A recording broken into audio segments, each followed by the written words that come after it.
Hi guys. I know it's probably hard to believe, given how nauseatingly pathetic I sound right now. But before this happened, I really felt like a confident and content human being. Almost all of my current friends are mutual friends with my ex-fiancé, so I don't want to embroil them in this drama, or compel anyone to choose sides, or feel uncomfortable.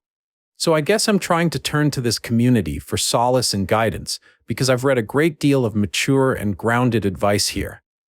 I hope this sounds somewhat coherent, as I've currently locked myself in a conference room and shut the blinds so no one can see me cry as I type this. I was with my ex-fiancé for 7 years. He is the only romantic partner I've ever truly loved. I was completely head over heels in love with him.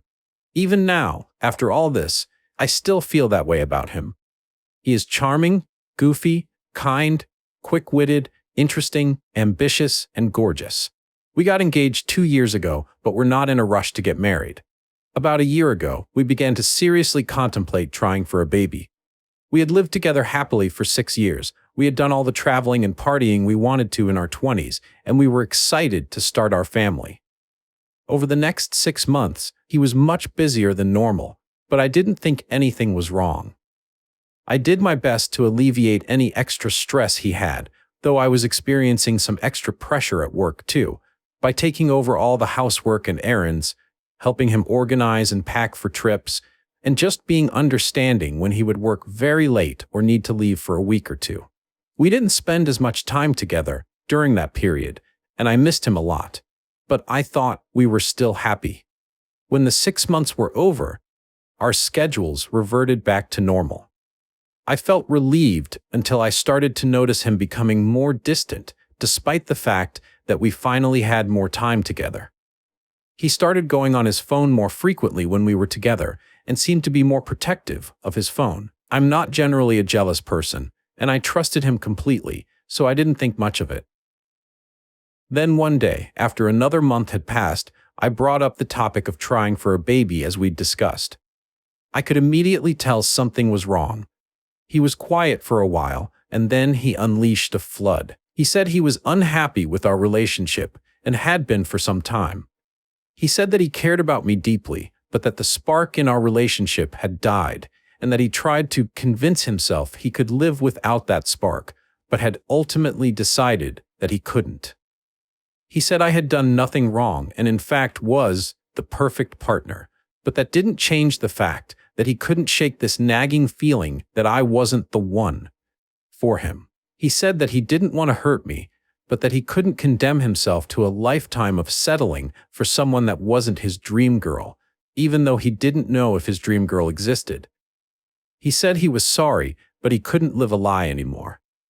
I don't think I said a single word as he was telling me all this because I just felt so utterly shocked and blindsided.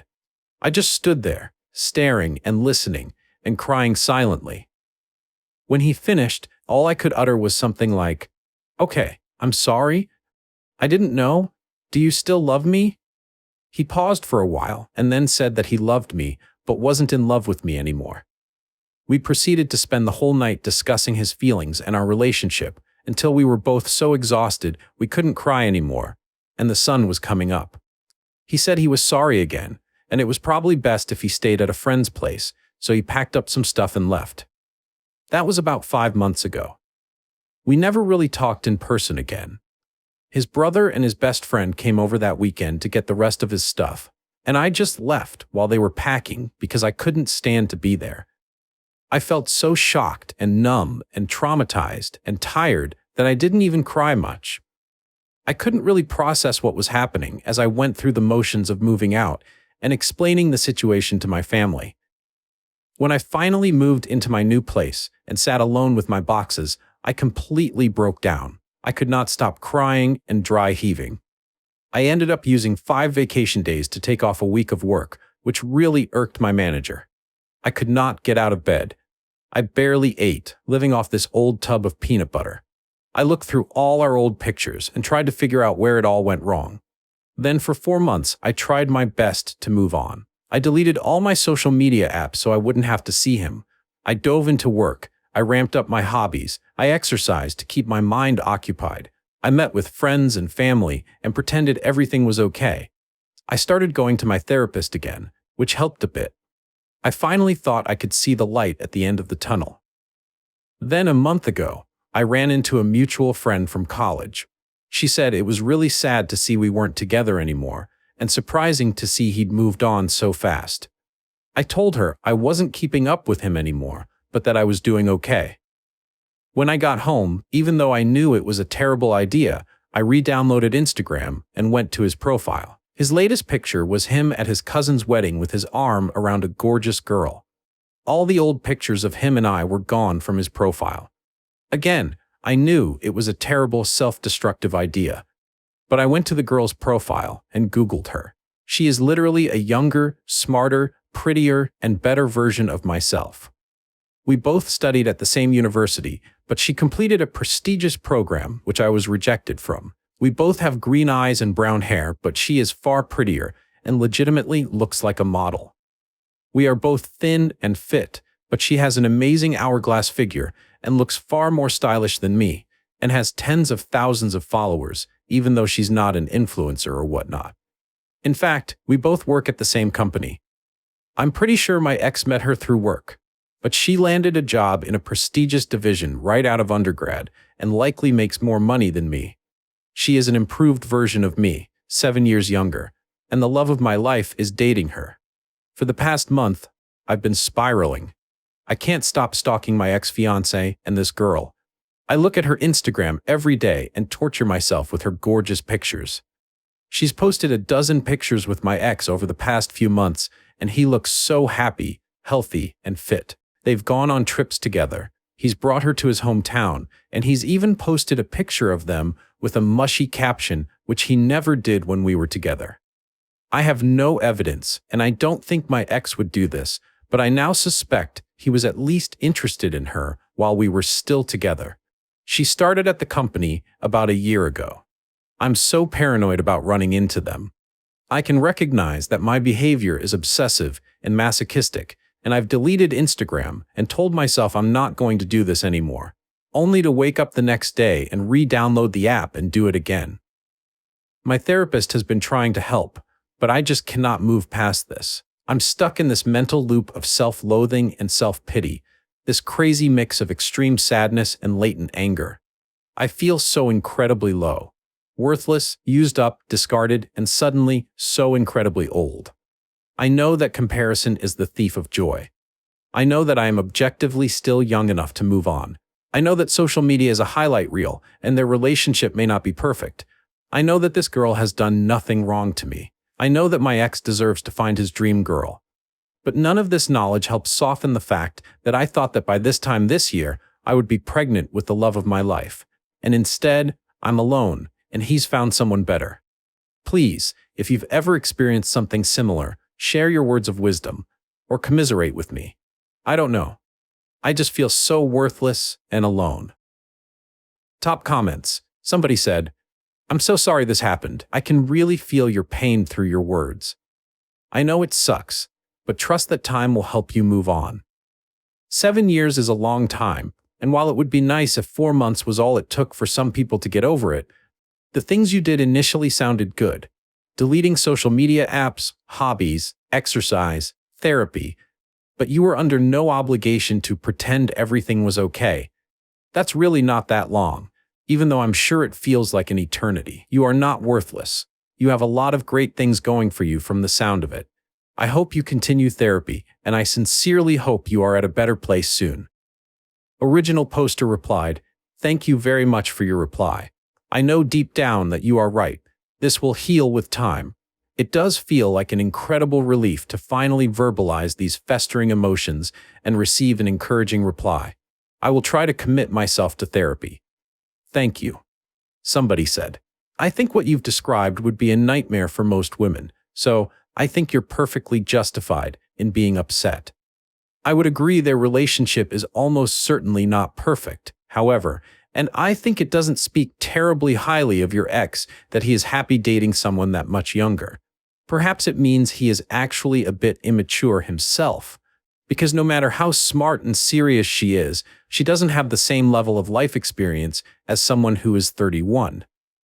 It also sounds like your ex may be chasing that new love feeling, also known as new relationship energy, which is always bound to be limited. Only time will tell, but could be he'll be his own worst enemy where serious relationships are concerned. As far as you go, I'd think the silver lining is that he got in touch with this part of himself before you became pregnant, instead of afterward. By doing so, he's freed you to find someone who truly shares your life goals and feels ready to take the steps you're interested in to create a family. Dating is a pain, like always, but at least where I live, guys in their 30s, by and large, have a lot more to offer than guys in their 20s did, in terms of life experience, compassion, and maturity. I definitely recommend trying to make new friends, maybe join some meetup groups, etc., so that you're spending less time alone. Unfortunately, I think with emotionally traumatic events like this, there isn't much besides time and meeting new people you click with that can heal them. Okay, so we're going to move to the next update. Hi again, guys. It's been about 3 months since I posted about my struggle to move past my 7-year relationship with my ex-fiancé. While I cringe when I think about the pathetic state I was in when I wrote that post, sobbing alone in that conference room, I was stunned by the empathetic, mature, and helpful advice I received from members of this subreddit. These past few months have been an absolute roller coaster, and I thought I owed this subreddit an update given how much solace and guidance you guys gave me during some of my darkest days. I don't think things would have worked out nearly as well if I had continued to bottle up those festering emotions and isolate myself, so I'm grateful for every single person who commented and messaged me. Thank you, thank you, thank you. So here's what happened. The night I made that post, I finally blocked my ex-fiancé and his girlfriend on Instagram, as many of you suggested. I think actually verbalizing how obsessive and masochistic my behavior was, instead of keeping it all inside and finally feeling validated in my emotional reactions after reading your sympathetic comments, instead of feeling alone and crazy, clicked something in my brain. I resolved to break out of that self-destructive loop, to stop torturing myself with their perfect pictures, and reclaim a modicum of self-respect. It was an incredible relief to not be constantly following the impulse to view their new pictures and give myself some time to heal, instead of picking at that scab every single day. That weekend, I decided to reconnect with my family and friends and stop pretending that I was handling the breakup flawlessly. They were incredibly compassionate, though also shocked that I had been hiding my dark feelings so well, and it was like I'd instantly rebuilt my support network. I didn't realize how emotionally isolated I had become until I was able to be honest and open with people in my life. I did continue to avoid talking to friends who were mutual friends with my ex because I didn't want to put anyone in an awkward position. But I was able to reconnect with a few of my other friends, and I took the initiative to finally make some fun plans.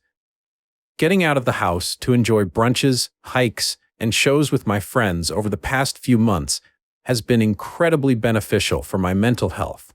Just being in new environments and focusing on people other than my ex was therapeutic, even for someone who tends towards introversion like myself. Per your suggestions, I also decided to try out another therapist. I did find my original therapist somewhat helpful, but I also felt like he was not able to relate to some of the nuances in my issues, given that he was in his late 50s, so we had a bit of a generational gap. My new therapist is incredibly compatible with me and instantly understood the intricacies of my problems. She has helped considerably with addressing the roots of my insecurities and was able to validate and analyze my feelings in a much more intimate way. If you are struggling to find therapy useful, I highly recommend shopping around a bit for a more compatible therapist. Therapy is certainly not one size fits all. Another popular suggestion from you guys was finding a job at another company, away from my ex-fiancé and his girlfriend. I didn't think that would be possible, since the job market in my field is not great at the moment, but I began actively searching for other positions. I brushed up my resume, filled out a couple applications, and even surprisingly secured an interview. Then out of the blue, someone above me in my division quit to join a competitor. The senior managers were quite eager to fill his role quickly, so they decided to go with an internal hire. And after 5 or 6 rounds of interviews, God, I absolutely dread interviews, I got the job. I'm so grateful for this promotion. Not only is the salary substantially better, but the hours are actually more consistent as well. It's crazy. I feel like the momentum of my life has shifted so quickly. And I finally have an office. It's tiny, but I really enjoy it. The only downside was this promotion also meant I would have to continue working in the same building, albeit a very large building, as my ex. And as I left work before Christmas, the moment I'd been dreading came. I ran into my ex as I was leaving the office. We exchanged a few pleasantries, and he complimented my new haircut. I thanked him, wished him well, and said I had to hurry to catch the next train. I wish I could say I felt cool and collected, but I was so nervous to see him again for the first time in like 6 months that I was almost shaking. On the commute home, I calmed down and actually thought, hey, that wasn't so bad. He looked good, but I didn't feel a rush of sadness or desire or anything. I mostly just felt awkward, like we'd become strangers again. I didn't feel that familiar impulse to stalk his Instagram and actually felt happy to see he was doing okay since I'd cared for him for so many years. I felt like at last I was really moving forward. The next day, I woke up to a dozen messages from my ex-fiancé. They started at around 2 a.m. and were slightly incoherent in parts, so I'm guessing he was a bit drunk when he sent them. They were all long walls of text, which surprised me because he's not typically big on verbalizing his emotions. He wrote that he hadn't been able to stop thinking about me since we ran into each other outside the office, that he was sad that we weren't friends anymore because I still felt like his best friend, and that he regretted how everything went down. He said he questioned if he'd made a huge mistake in a moment of weakness and screwed his whole life up, and that he couldn't help but regret it all when he saw me. He apparently noticed that I'd blocked him on Instagram, which I found funny given how intensely I had been stalking his Instagram, and said that made him really sad. I gathered from his messages that he'd likely broken up with the woman I'd seen on his Instagram because he said that he felt like he had been searching for some ideal woman who doesn't exist, and that he wanted to reignite our spark, after failing to find that same spark with other people. I'm not going to lie, it was shocking to read his texts, and I was trembling and struggling to process a lot of it at first. Part of me wanted impulsively to give him another chance, but after taking a day to mull over his words, I ended up feeling like he was less sorry that he'd lost our relationship, and more sorry that the greener pastures he sought weren't quite as green as he'd imagined. I tried to respond kindly but firmly, saying that I really treasured and appreciated our relationship, but that I felt like I could no longer trust him to the same degree I once did, and that I felt like it would be confusing and painful for us to become friends in the near future. I told him how hurt I felt when he blindsided me after promising that nothing was wrong, and how I struggled for a long time to figure out what was missing in our relationship, but ultimately felt that as long as he thought the missing part was so crucial that he wanted to leave after all those years together, then we probably aren't meant to be together. I wished him the best. He didn't respond to my messages. I was a bit shaken by the whole thing, but I proceeded to enjoy my holiday break with my family and even elected to go to my friend's New Year's Eve party, which I was considering skipping. Well, I'm super glad I didn't skip the party because I ended up meeting a wonderful man there. He's funny, intelligent, cute, interesting, compassionate, and is eager to settle down and have kids after also somewhat recently exiting a long-term relationship. We've gone on 3 dates so far, and at the risk of sounding too enthusiastic, they've been the best dates of my life. We want to take it slow since we were both in long-term relationships a year ago, but we've been stunned by how compatible our personalities and interests and goals are, and frankly, we're also both quite keen to start a family as soon as possible. So while I'm trying not to be overly confident in this relationship, I'm also super excited to see where it goes.